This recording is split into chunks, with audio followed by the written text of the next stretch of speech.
lesson 17. The next Kriya exercise called Nauli, described in the Hatha Yoga Pradipika chapter 2, Sutra 33. Then Nauli is described with the shoulders bent down. One should rotate to the right and left the stomach with the speed of a fast circling eddy. The Siddhas call this Nauli.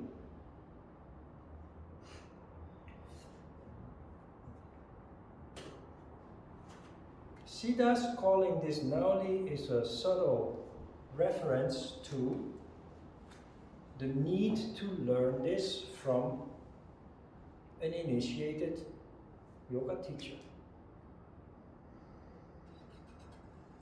Emma showed me another Korean version of the Hatha Yoga Pradipika, and surely they explained the Kriya exercises to be done literally following the text. So swallowing a piece of cloth, sucking up water, what have you. But they also clearly mentioned that you must not do this on your own, you must learn this from a teacher. I'd say a properly initiated teacher, because many teachers take it literally, just as the author of the book.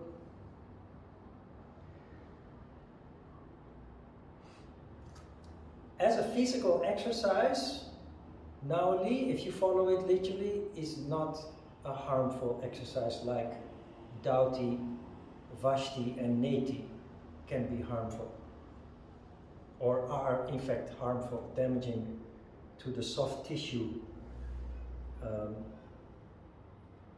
the inside of your body. Nauli is, if you do it literally, physically, is more a skill that you can learn, and if you can do it, it's quite spectacular. Actually, you isolate the those two muscles from the abdomen, and then by putting pressure on your thighs, like a cat pushing on a mat or so, you make it move left and right. Spectacular as it may be, that is not Nauli. It's much more interesting than that, because it asks you to perceive on a subtle level. After you follow the first four, your concentration is in nada.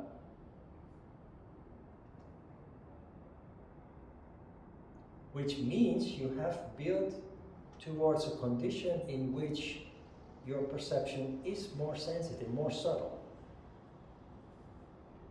Then you move your hand to your belly, approximately where Manipura chakra is. It's not so important to be accurate. Then you spin clockwise,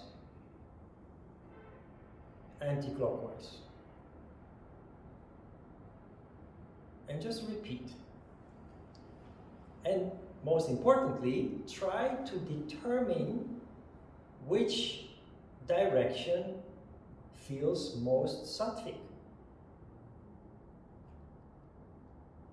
If you go in the wrong direction, on a very subtle level you feel some resistance. It's so subtle that you have to guess. But we have done this in every course since I started teaching yoga. Since I started teaching this course.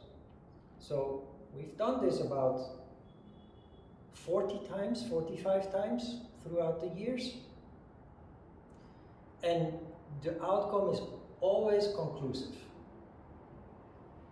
Some people are in doubt, so they will vote for the wrong direction. But all classes that we've done, the majority always chooses the right direction. So this is very vague science. It's very unscientific, based on a hunch, a feeling. But it proves that you do have a subtle perception if only you are quiet and give it a chance. Yes, in the beginning it is a guess. But when you start functioning more and more on subtle level, subtle perception, you become more and more accurate at it. And when people ask, how do I follow my heart? Here is the answer. In the beginning, you don't know exactly what your heart is telling you. You have to guess. You know how you know when you're wrong? When things don't go well, when things appear to mess up, when things don't turn out the way that you thought they would or wanted them to turn out. You have to make a correction or change your mind.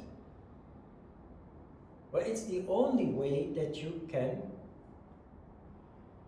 learn to perceive on subtle level.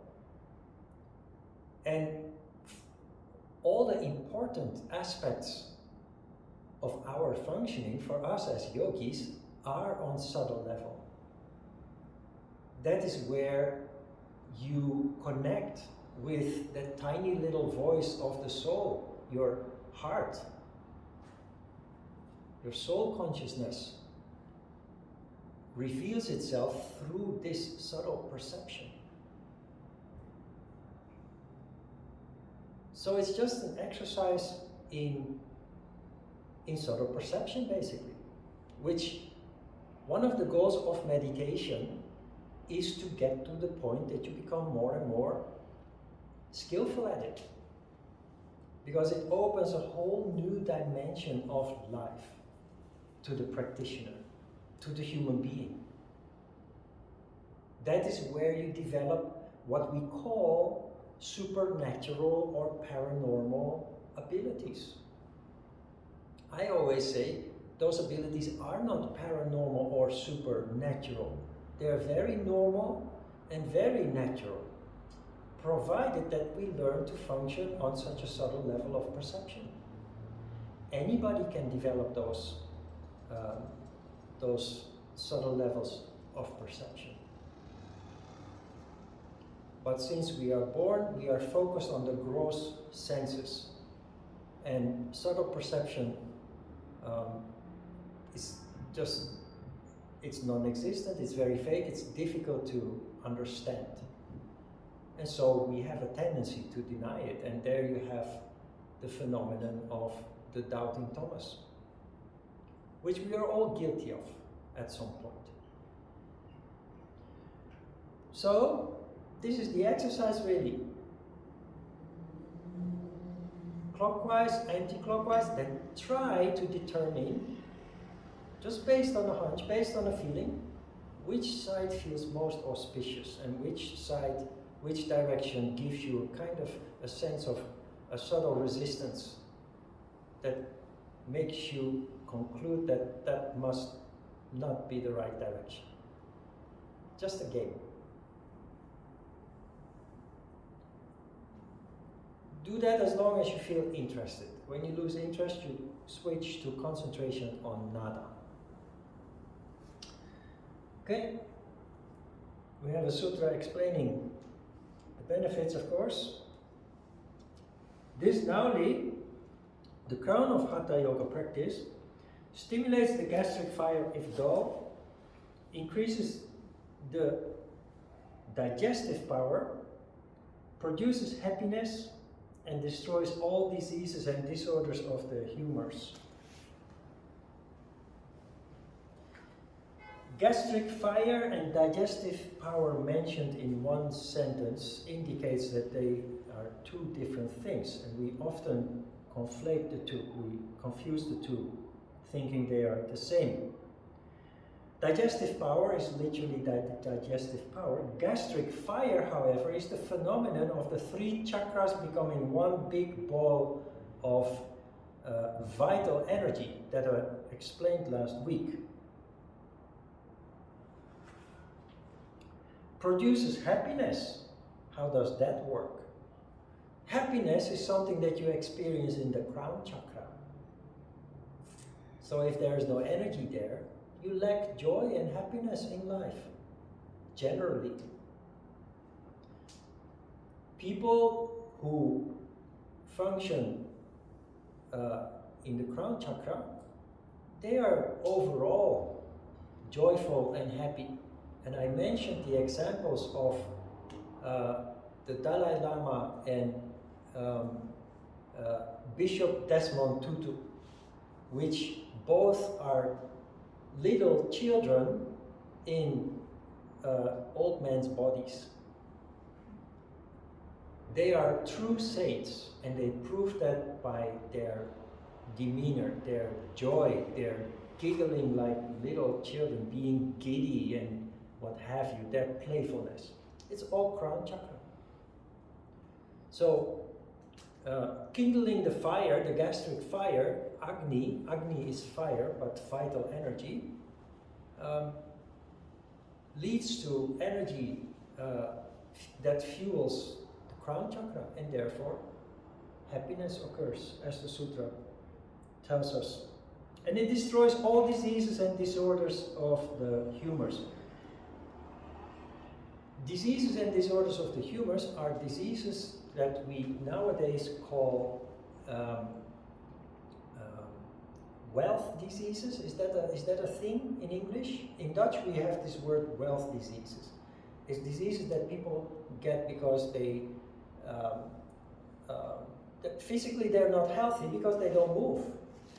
And they indulge so much in their comfort and luxury, they don't have the discipline to become a member of a sports club or a gym to exercise. And in the long term, that leads to all kinds of small and big diseases, which are the diseases of the humors. Lacking vitality, lacking vital energy. That is responsible for all the functioning of our body parts, organs, and everything. Okay, so we go through the first 4 steps and we end with Nauli. And you do that for as long as you feel an interest before you switch to concentration on Nada. And try to determine which direction Manipura chakra spins. 20 minutes. Shall I close the window? It's very difficult to move. You are experienced. I lived in many old houses. Cheapskates. Is it still recording? Thank you.